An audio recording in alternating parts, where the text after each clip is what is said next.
Good day, St. Mark's. Pastor Gus here with another midweek pastor's message. Today I would like to tell you about American theologian Reinhold Niebuhr, who composed his famous Serenity prayer in 1923. Throughout the 1930s and the 1940s, the prayer spread throughout the church and was adapted by Alcoholics Anonymous and other 12-step programs. Well, during that time, there wasn't much attribution to the original author. According to Wikipedia, Niebuhr used it in a sermon in 1943 in Massachusetts. And Niebuhr's poem was subsequently published in the Queries and Answers column of the New York Times Book Review on July 2nd, 1950.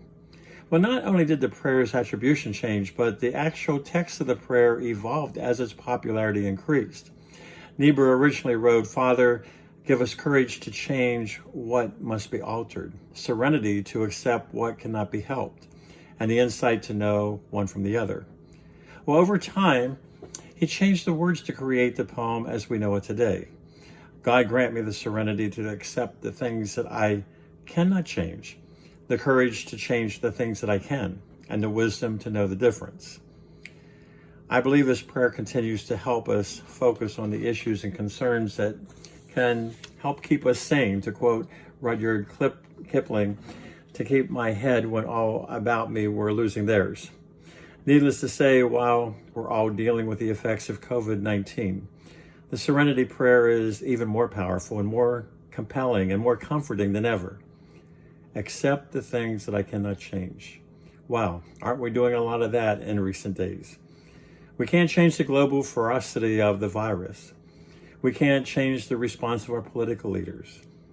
We cannot regain the contracts that have vanished, the opportunities that we have missed, or the money that we have lost. The courage to change the things I can? I think we've heard people say the only thing you can really change is yourself. Well, I don't actually think that is completely true. Of course, with enough work and discipline, you can change yourself, but you can also change others, or at least change their situations for the better. Are you tired and sick of sheltering in place, spending a lot of time in the house? Well, volunteer at a food bank. Are you suddenly the stay-at-home spouse while your husband or wife is still going out to work? Well, why not do the laundry and the grocery shopping, or have dinner ready when your partner gets home? Don't want to give to the panhandler on the corner your spare change, especially now? Well, you can hand them a fresh, clean mask instead.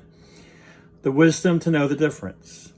Perhaps this line is the real key to Niebuhr's poem and its relevance today. Because now is not the time to be tilting at windmills. Now is the time to accept what we cannot change while we change what we can. And the only way to do that is to know the difference between what you can change and what you cannot. The result of this, according to Niebuhr, is serenity. Well, according to your pastor, it's not just serenity, it's God's will for your life and mine. So let's keep praying, not only for serenity, but for God's healing for one another and the world. Amen. Have a great week.